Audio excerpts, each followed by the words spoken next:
Hello guys, good afternoon, and we are back for the Southeast Asia Division 1 series, and it's gonna be Army Geniuses up against Xerxia. So, both teams, opening series lang din naman nila to. Ito yung unang match nila for Division 1 Tour 3. And tignan natin kung ano bang mapapakita dito ng Army Geniuses. Wala naman silang changes with their players. Meanwhile, Xerxia, they came from Division 2. Hindi ko sila nasubaybayan dahil nga mas kinover natin yung Dream League. So, mas priority natin yun. Though, I'm really excited to see kung paano ba yung magiging performance nila dito. 10 seconds. 5 seconds remain. Radiant's turn to ban.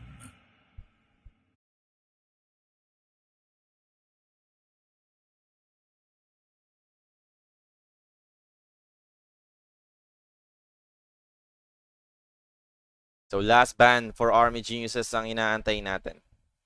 10 seconds. Dire's turn to pick.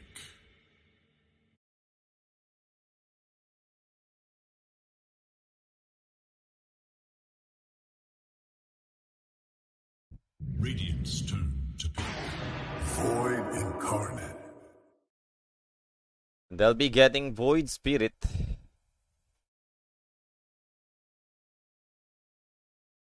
Жил до конца, умер как герой. 10 seconds remain. Now, for the Army Geniuses side, ano ba yung possible nilang position 3 hero? Ayoko makakita ng Keeper of the Light offlane. Parang hindi na talaga siya ganun kaganda. Kung yung ginagawa mo as an offlane keeper, ginagawa mo rin as a support Keeper of the Light. So, feeling ko, hindi ganun ka-okay.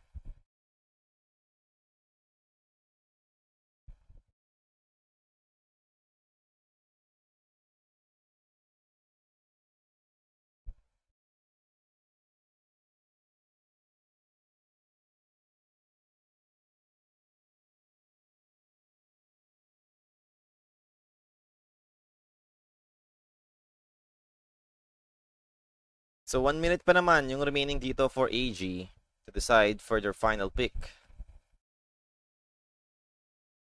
Medyo maganda yung draft na nakuha ng Xerxia overall. I think decent to. Dalawang universal hero na core.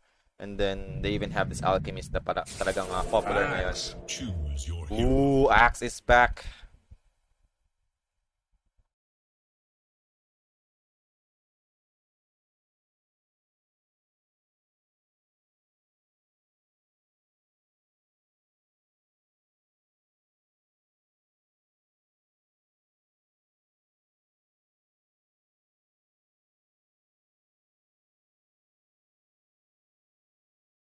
So, Axe pick for Army Geniuses.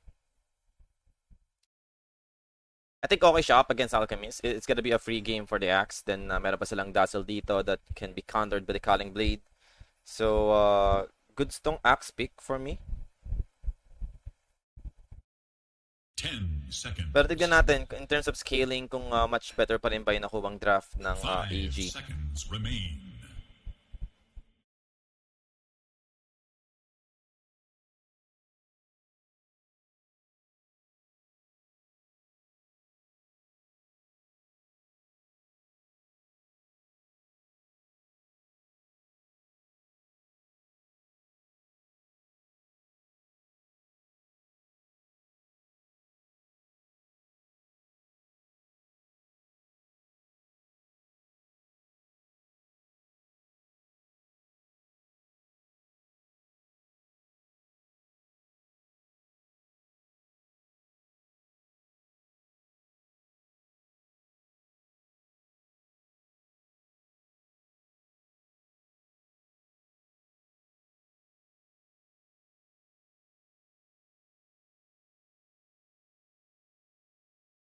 Жил до конца, умер как герой.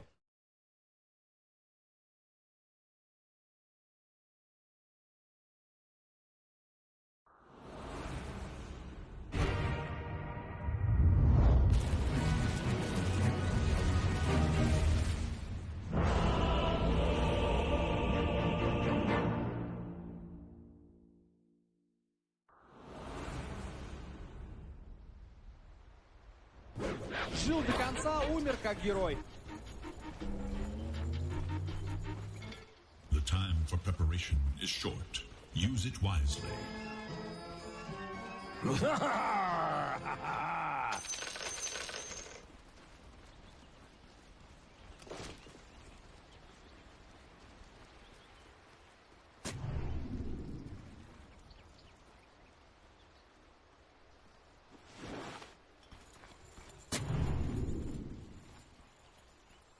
So, game number 1. Tignan natin kung sino na lamang agad dito.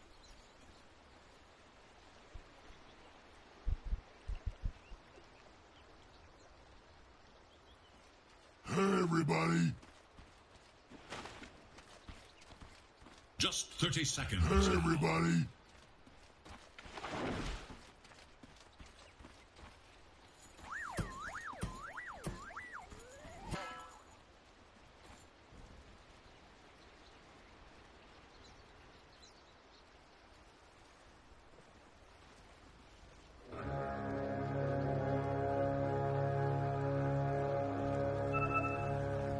So here we go for the bounty runes. The match of matches. Kakahanap pa tayo ng early engagement. Mukhang malabo naman. Blinding light that push them back and secures the bounty. For the side of Army Geniuses, will be getting 3 bounty runes secured for AG squad. So, small advantage for the side of AG. That's it.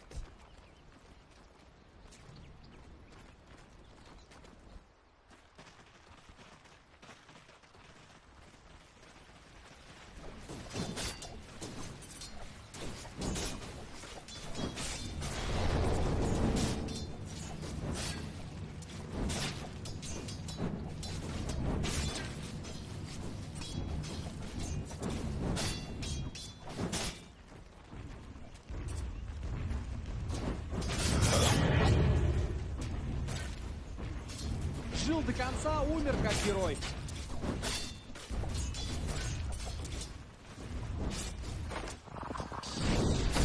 Blinding light, but unstable concoction from Young Guard will be able to secure them the first blood. First blood secured for the side of Xerxia. And that was the Alchemist securing the first blood. So good kill for Xerxia. A good start for them, especially for the Alchemist who will be facing Axe. Though di naman yung Axe yung nag-suffer dun. It's just the Keeper. But at least nagkaroon sila ng extra gold for the Alchemist to start his lane. Parang na may hirapan talaga sila dito up against Axe. Level 3 timing, ito yung parang malakas na talaga yung Axe sa lane. Level 2, pretty decent na dahil meron na siyang Counter Helix and Hunger. Now, it's gonna be over to Jokam once again. Blood Grenade is available. That's gonna be another kill secured. One more right click is needed, and there we have it. Jaja gets the kill. Now, there goes the Shallow Grave. Still not gonna make it. Mamatay pa rin naman dito si Jaja. Di magandang hapon sa'yo, Jo Marie Bueno. So, 2 minutes in, medyo ma-action yung top lane natin dito. So, for a Pangolier off lane, parang ngayon lang natin ulit nakita to. Though, okay naman siya mag-stats kasi. I mean, yung mga Bracer yan and stuffs para lang sa lane stage dahil Universal Hero siya. So, I think much better siya ngayon compared sa before. Yung before na magkaroon tayo ng panibagong big patch. Mas madali na siyang i-run as an offlane hero dahil nga sobrang dami mong pwedeng i-itemize eh. Pwede ka mag-bracer, talaga mag-benefit ka talaga. Axe goes down and that was a big kill for the side of Xerxia. Ito yung last pick ng Army Geniuses and kung hindi siya mag-workout sa may top lane, then walang kwenta yung last pick ng AG. Ito yung inaasahan nila na parang magiging sagot sa overall draft ng Xerxia. Axe para madugi yung Alchemist, countering the Dazzle as well.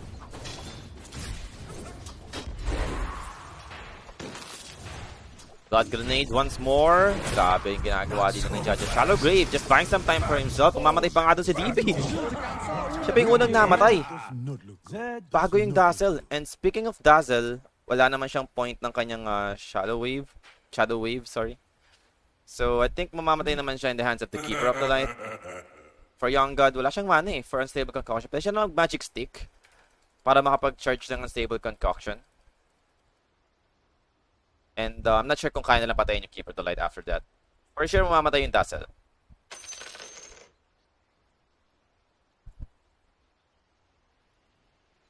Laking bagay din ng blood grenade.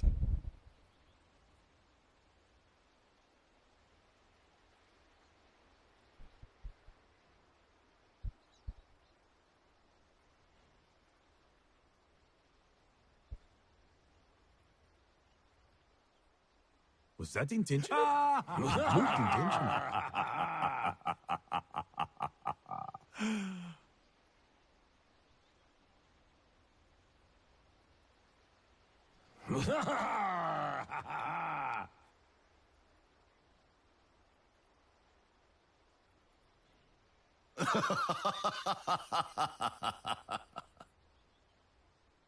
So, this whole mess is all your fault?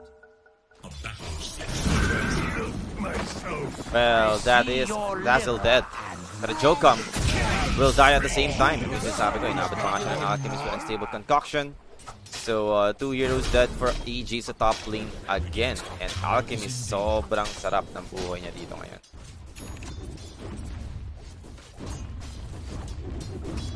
He's having the best time of his life. Sobrang free ng Alchemist.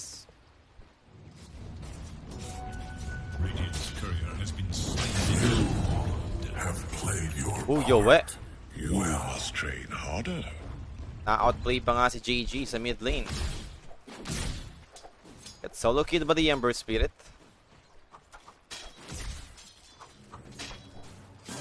Yes.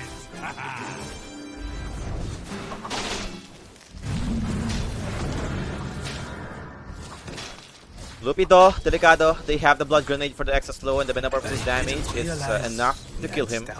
Frostbite over to Bombi. Walang alam magiging follow-up dyan. So, Not this time. nakabawi naman yung AG sa ibang lane. And that's what they need.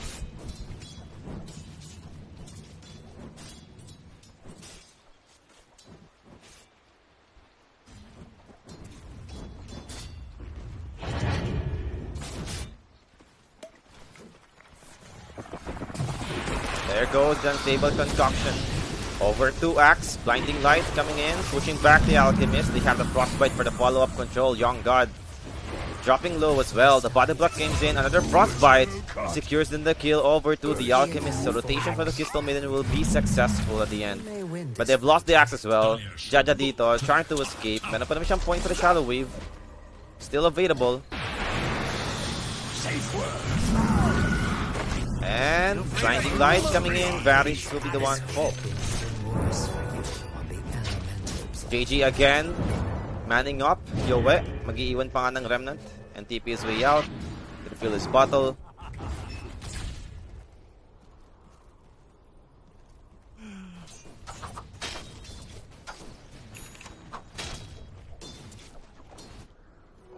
My path leads to riches.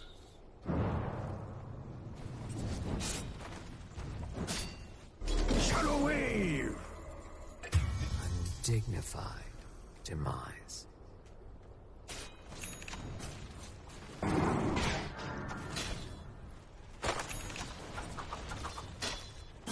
Yes!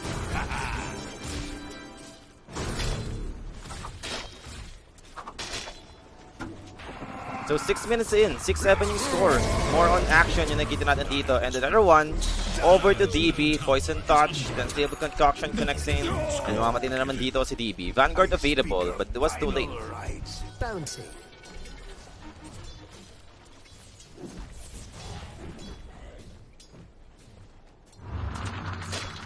Bottom lane, Rupido.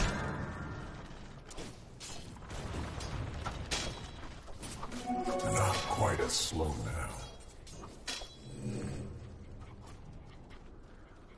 Жил до конца, умер как герой.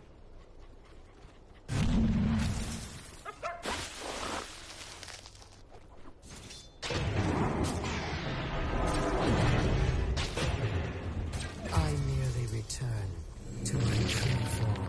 A minor correction.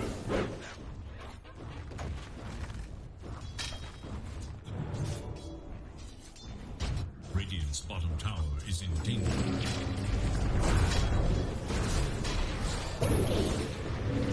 Well, there goes the Grimstroke. Another easy kill for the side of Army Geniuses. DB once again, with the Chemical Rage from Young God, will ignore this counter Helix unstable construction to finish him off in time. Жил до конца, умер как герой.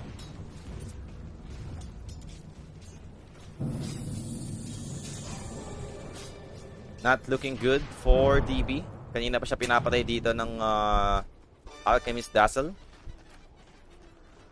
And just looking at the net worth, hindi naman siya nagpo-fall off masyado. Actually, mas mayaman pa rin siya compared to Pangolier. Since it's an axe, sobrang dali lang naman makapag-clear ng wave.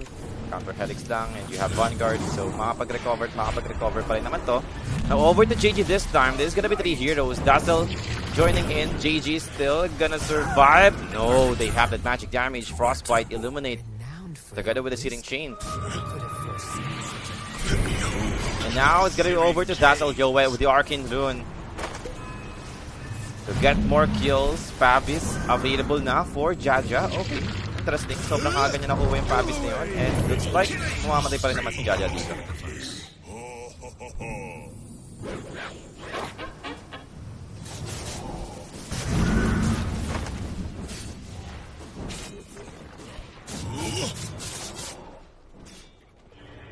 The dire scan, on the hunt for Radiant forces.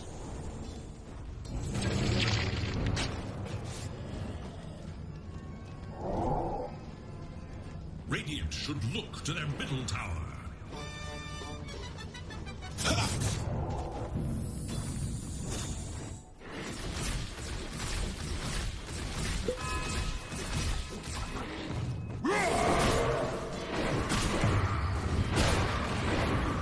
Tamang Ancients lang muna dito. Yung Axe. One way for him to recover. Meron siyang Ancient stacks. Bottom tower. Radiant have fortified their structures against attack. So nag-fall off masyado dito yung dalawang core heroes ng Xerxia. Actually, support, sobrang ganda na nangyayari para sa magkabilang support. Involved talaga lagi sila doon sa mga pick-offs, team fights, and as a result, nagkakaroon sila ng items. And even levels, di sila nagpa-fall off.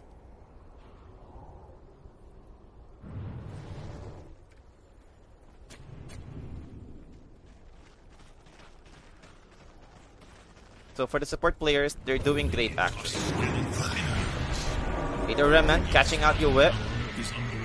Just a battle for the power rune para si Yue pa rin naman makaka-secure. Shield rune will be given.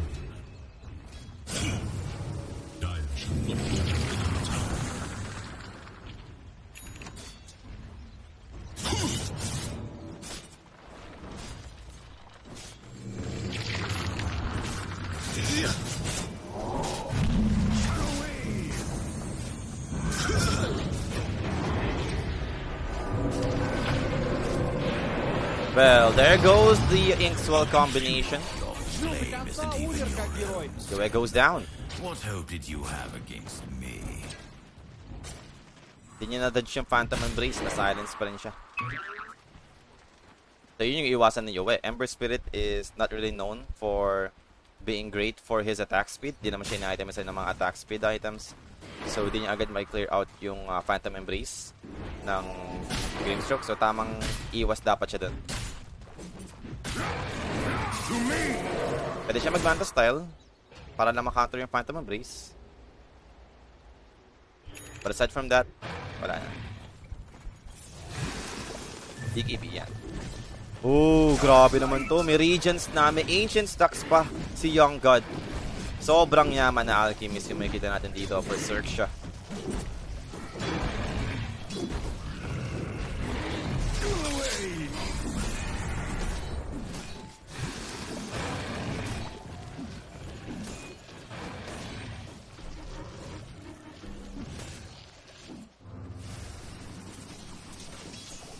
So, tama settle down na naman sa magkabilang team, pero looks like Ember Spirit, Smoke Play, goes for Bombi. Bombi delikado. Surrounded by multiple heroes on the side of our machine says there's nowhere for him to run. Mamamatay dito yung Grimstroke. Fade from memory. The Bombi dead. Radiant's middle tower is under attack. Dire's Dire's top tower is in danger. There is little hope for Radiant's middle tower. Precious bounty. Dire's top tower is under attack.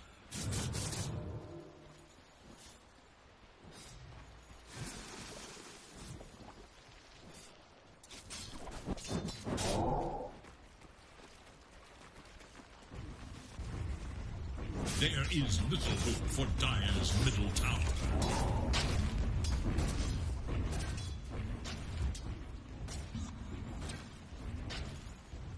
So third blade, he needs more time. Dire should look Yun lang to naman their yan. top tower. Ma-outscale pa rin naman niya yung Alchemist pagdating ng late game timing.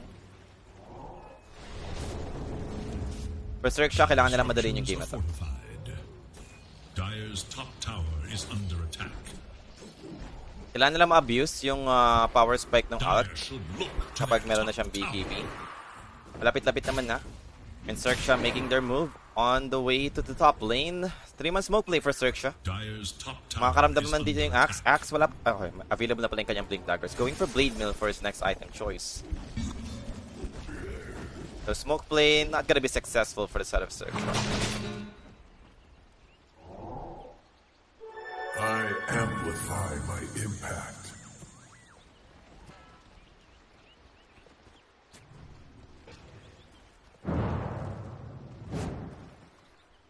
Radiant's top tower is under attack. Oh, chains over two heroes. Jumps in forward para kay GG. Hindi nga lang aabutan si Yue. Well, there goes the Rolling Thunder, controlling the Axe for a while. Unstable concoction from Young God. Rubido is just zoning them out, making sure there won't be any help from this Axe. Axe goes down. A bit too deep for the Axe that time around. And for Young God joining in, malapit na rin sa kanyang Legions. Yep, pwede na nga niyang bilhin. Unstable concoctions over to the third blade. Can they burst him down? They have the Pappis for the extra control or reflection needed. And now, third blade popping the Metamorphosis, going for the Dazzle. I mean, Fangolier. Fangolier goes down. Grimstroke, same thing. Now, Dazzle will be the next one. Yoe just keeping up with the chase. Shallow Grave just preventing himself to die for a couple of seconds. Mamamatay pa rin naman siya dito afterwards. 3 heroes dead for the side of Xerxia. And that's Army Geniuses finding their way to fight back. Big win for them. And nakakuha pa nga sila dito ng objective for the mid lane. So almost 15 minutes to the game. Army Geniuses back on farming. Third blade, kailangan niya pa ng Eye of Skadi and most likely BKB afterwards.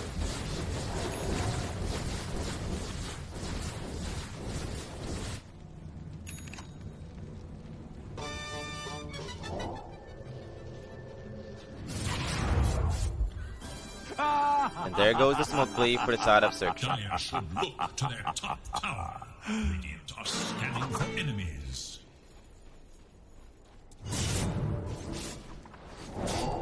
Dire should look to their top tower.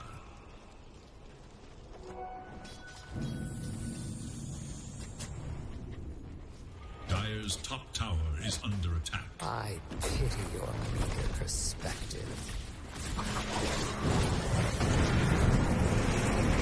Now, DB dito, delikado pa nga. With the Vanguard available, not gonna happen. Mamamatay pa rin naman siya dito. Freezing Field will be interrupted by the Rolling Thunder immediately. Bandit is the one in trouble as well. So making 2 dead for the side of Army Jesus. Double kill para kay Young God.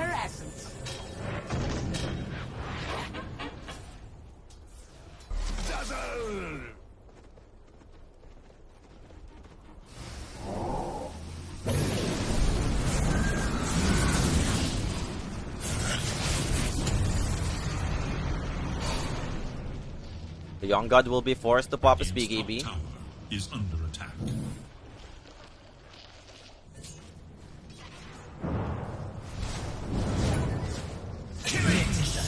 And Joe, after trying to kill Young God on mid lane, suddenly on top, nakakuha siya ng kill, finally dead. Another tower secured for the side of Army Geniuses. Now, if you have Alchemist, position 1 Alchemist na sobrang yaman, and then yung net worth advantage, sobrang dikit lang.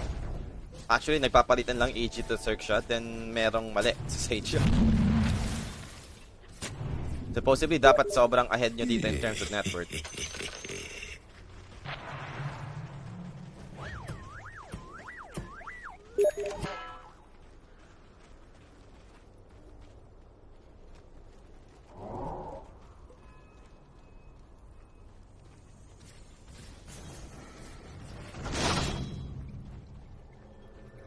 17 minutes in.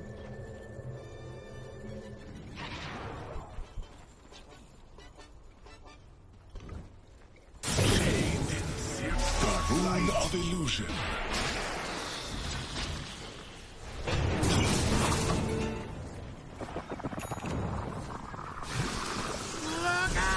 Watch my hand. So malapit na tayo sa Tormentor, which is 20 minutes. And meron pa tayong magandang shard upgrade para sa magkabilang team. For the support heroes. For Dazzle, meron na siyang sariling shard eh. Binilin na niya eh. So possible magkaroon ng libreng shard yung Pangolier or yung Grimstroke. So parehong okay naman para sa akin. And actually Grimstroke is going for straight axe. And I love this item. You're dealing with Blade, so sobrang sulit ng Dark Portrait. Radiant should look to their middle tower. Radiant's middle tower is Laking bagay ng Dark Portrait dito sa game na to.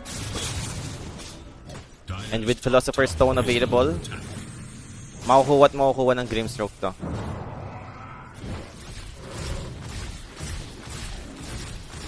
So at least, 'di ba?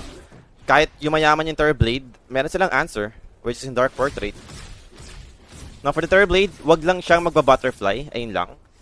Kasi magiging problem niya yung Dark Portrait na magkakaroon din ng miss chance. middle tower is under attack. Are scanning for enemies.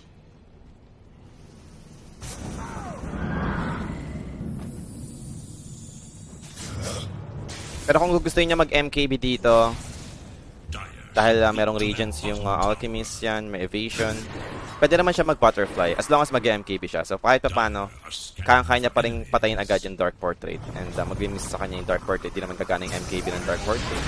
Since illusion yun. But now it's gonna be, Keeper of the Light spotted by the Dazzle. And that's an easy kill for the side of Xerxia. Now Alchemist, Assault Kiras will be his next item choice or maybe Heart. Hindi ko sure. Pero feeling ko much better kung AC na lang instead of Heart.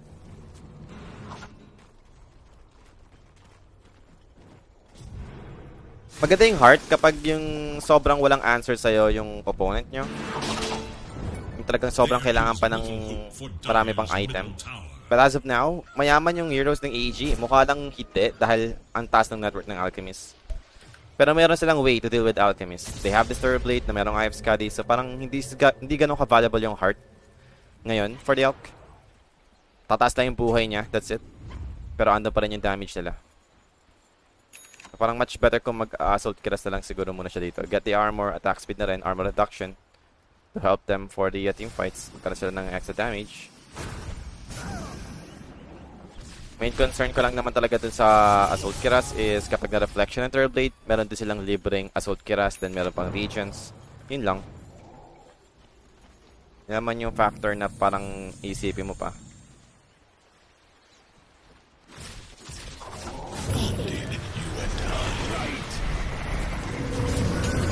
Now, there goes the BKB pop by Yoe, trying to kill the support heroes. Berserker's goal from the Axe. Who will be the target? Dazzle? Can they finish him off? Looks like they will be. Axe dito, dropping low, buyback immediately for the Dazzle, and it's gonna be JG disengaging at this point. They've lost the Axe. That's a offlane hero. Unstable Concoction. Dodges by the Remnant from Yoe, but there goes the Inks who stun him off the side of Vice. No, that was the poison touch with the Shard upgrade. Yoe dito still alive with the Frostbite. Twisting field over to the Alchemist. They might have the damage for the triple kill para kay Yoe. They've lost 3 already for the side of Xerxia. Yoe finally goes down. Nag-buyback lang yung Dazzle doon. It's a dieback for the Dazzle.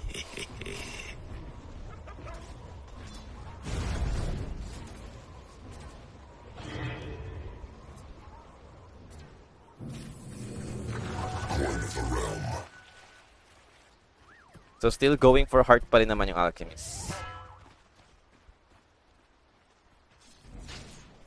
Dire's bottom tower is under attack. Well, for the Grimstroke, 300 gold away para sa kanyang Dark Portrait. Good luck sa Blade. That's like.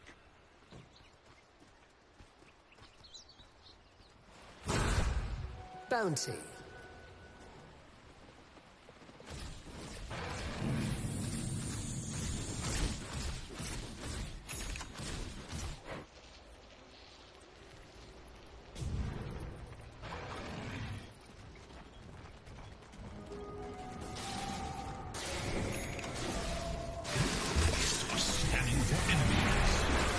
So, Tormentor, eto na.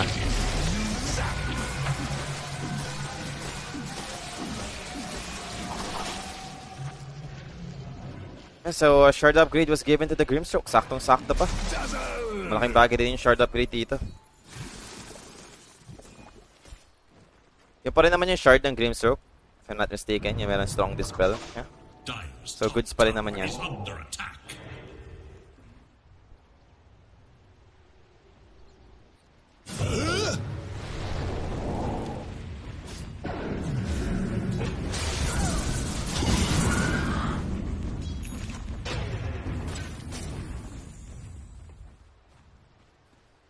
So for the Void Spirit is going for Nullifier.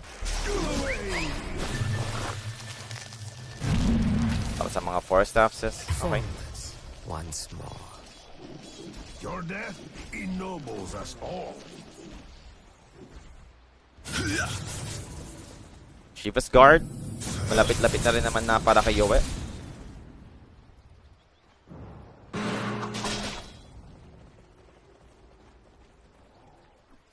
Dire's top tower is under attack.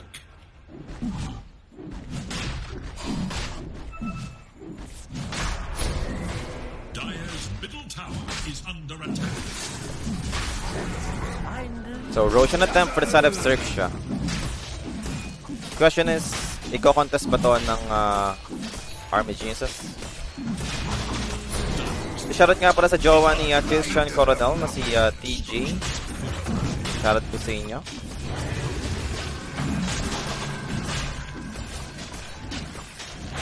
So, free Aegis for the side of Xerxia.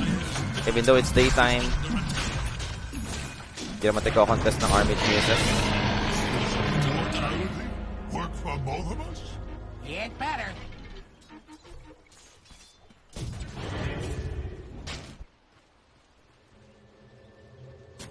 Dire's top tower is under attack.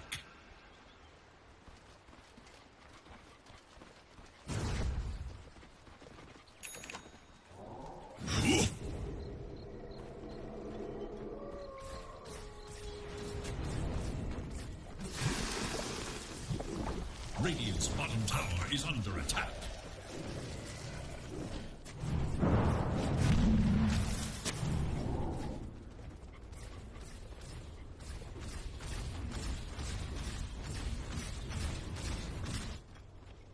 Dire's middle tower is under attack.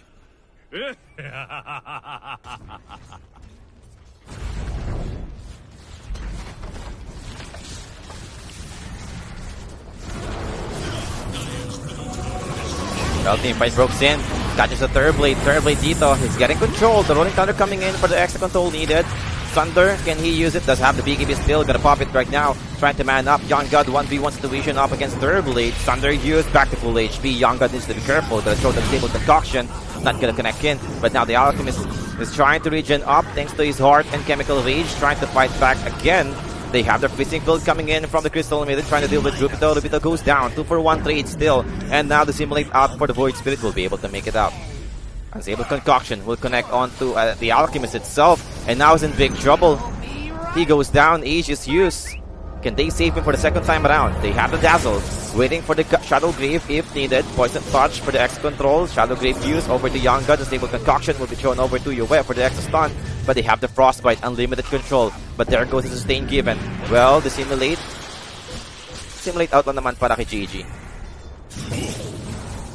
And they're trying to continue the chase. Blinks in forward for Young God. They're going for the much easier target first. It's gonna be Vanish to fall first. And now goes to Yue. Yue dito. Does he have the Remnant right now to play with?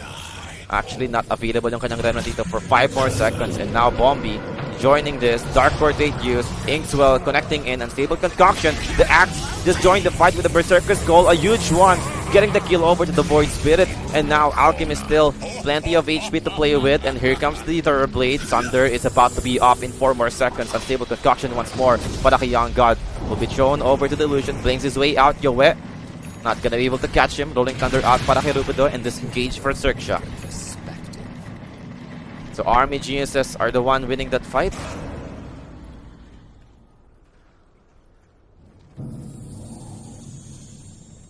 Kulang sa damage yung Army Geniuses. Ayun lang napapansin ko.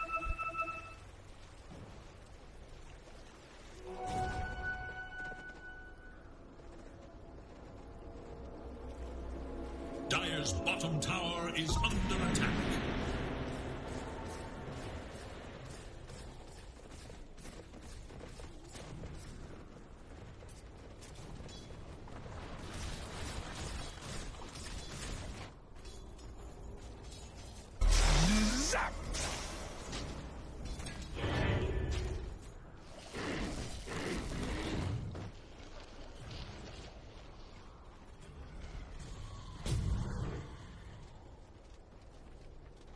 Radiant are scanning for enemies. Dire's top tower is under attack.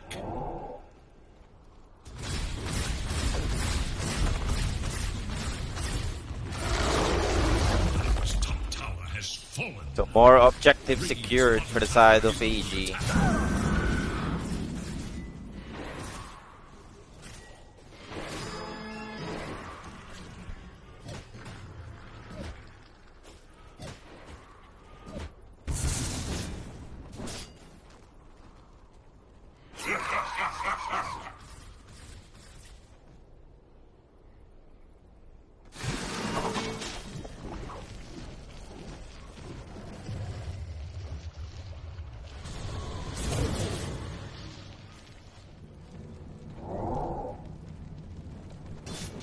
Dire's middle tower is under attack.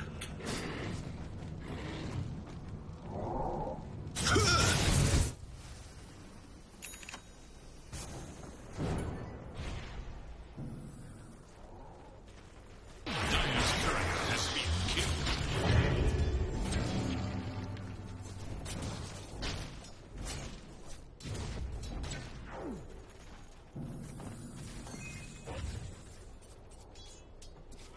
Never refuse gold given.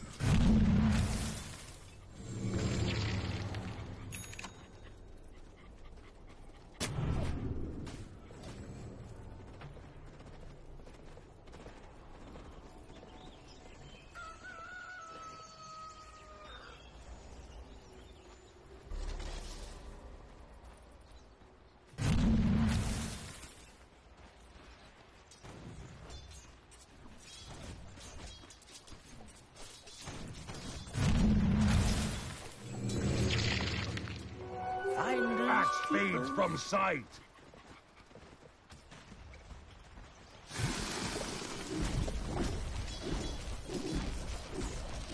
The 30-minute mark, it's 5k lead for the side of AG. Probably waiting for the next Roshan. Ito yung magiging objective ng magkabilang team. Kung di tayo magkakaroon ng team fight up until now. Pero ito, smoke play, Berserker's Call, not gonna catch anybody. Now for the Axe, he needs to be careful. Forest up. Keep him alive. Jaja dito, the Shallow Grave, not gonna make it. Young God, Unstable Concoction will be able to throw it. And Joe on the back line, getting the support heroes first. 2 heroes dead without any buyback. Her bleed is just getting so hard right now. Young God, he needs to be careful. Berserker's Skull finally goes to end. And Axe with a BKB, he needs to be careful. So they're going for the objective. Third tower on mid lane. This is possible. 20 seconds out for the 2 supports on the side of Xerxia.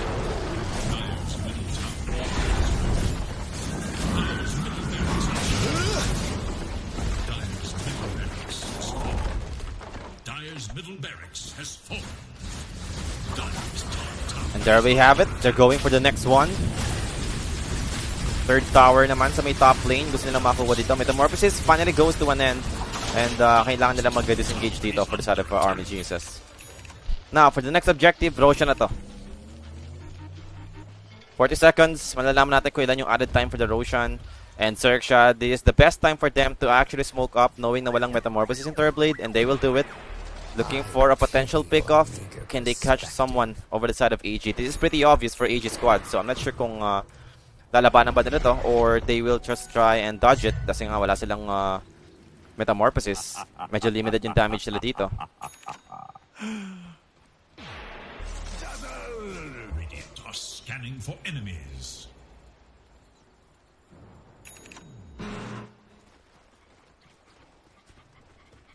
Dire's bottom tower is under attack.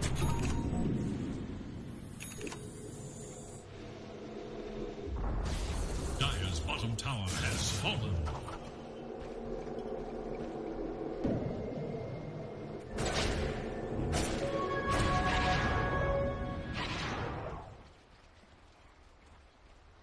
Dire's bottom tower is under attack.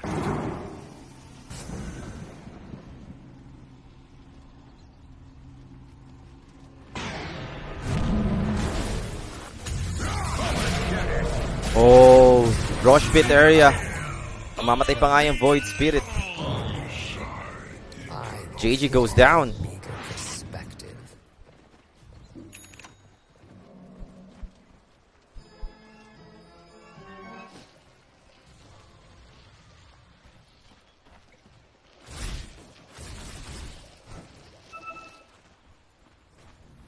Dire's bottom tower is under attack.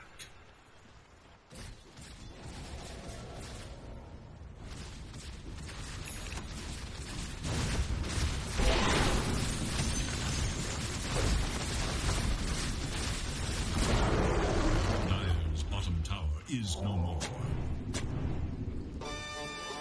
Dire's bottom tower is under attack.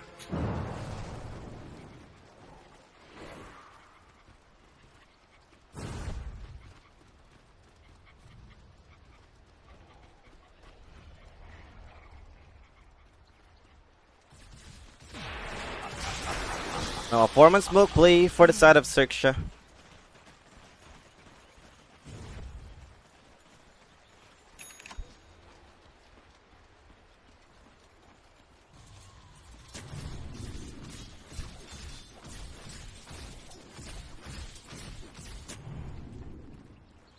Daedalus, malapit na para sa Turblade. So, delikado sila dito pagdating sa damage. Kailangan talagang ma-dark portrait ng Grimstroke yung Turblade. Ayun yung parang nakita kong chance nila. And of course, hindi mapansin masyado yung dark portrait.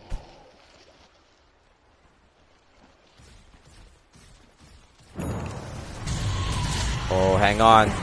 They do know what's going on. Remnant in forward para kay Owe to provide the vision needed. They managed to bring down the Dazzle immediately. Young God dropping low already. He needs to be careful. Loading Thunder trying to protect him. They managed to bring down 2 supports right now for the side of Xerxia. Owe is just doing his job non-stop and now goes for the Alchemist. The bigger hero of them all will be taken out. 3 heroes that make it for Void Spirit will be the only survivor for the side of Xerxia. Cutting the wave as much as possible, but that's it. GG has been called. It's all over. Army Geniuses securing the game 1 of the best of 3 series.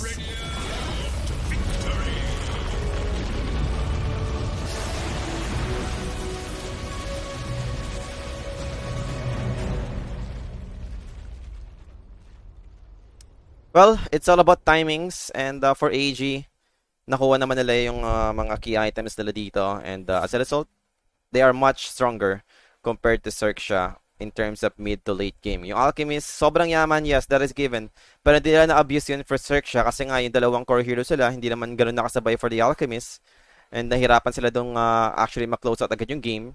So Army Geniuses will be the one to take the game 1. Magbabalik pa naman tayo for the game 2 mga boss after the short break. Thanks so much for watching and be right back tayo.